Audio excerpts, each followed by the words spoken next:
समस्त मैथिली गण के हमर प्रणाम। सोहर गीत गाबि रहल छी। एक होता आंगा के पाता रे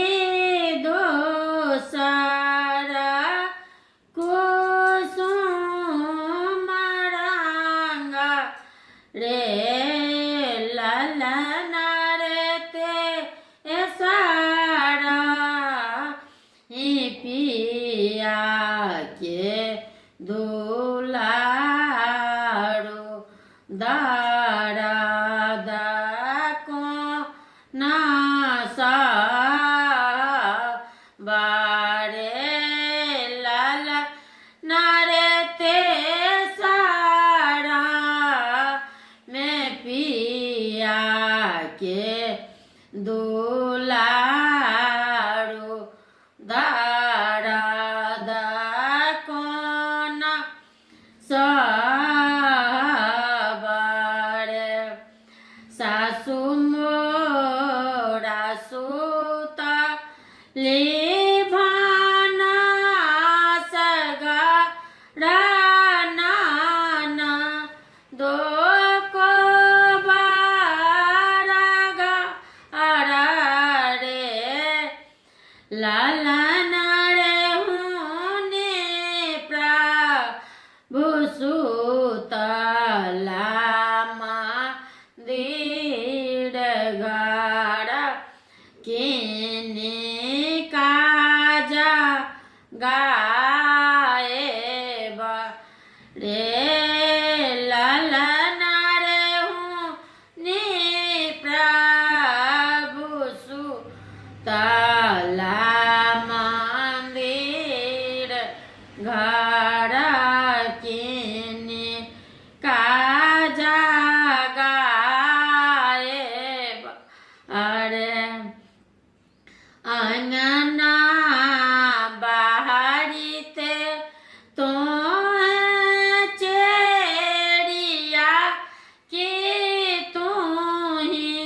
मोरा सुहे चेरिया गे जला दे सबैया के बाजा बहादर देविया कुल छिए अंगूठा ही दाबी भैया के जगाओ लउठू भैया से आयो भैया कधा निदारा देवी या कुल डागरे नाचा आई ये हाथ माय लेला निसो बरनला ठी पेड़ा में करमुआ लेलानी रे ललना रे चाली बेला मुना हरि कहू धानी कुसा लारे ललना रे चाली बेला मुना हरि कहू धानी कुसा अहिया बसार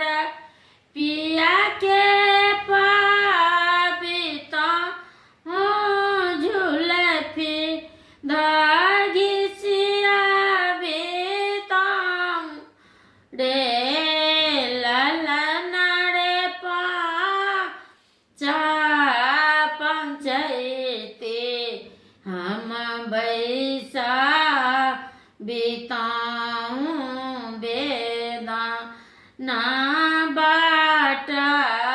बीता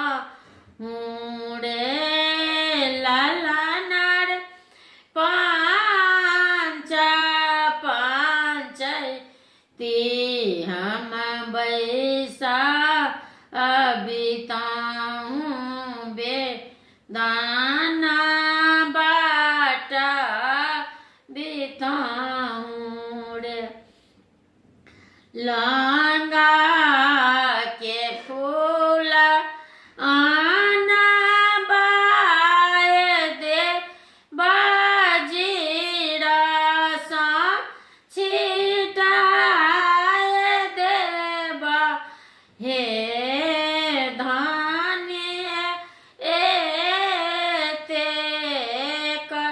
सुखा तोरा देबा बेदा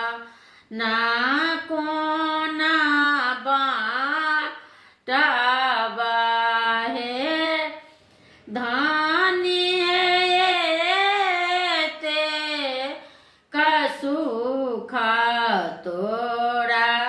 देबा दाना कोना बाटाबाए। और सब जय मिथिला जय मैथिली।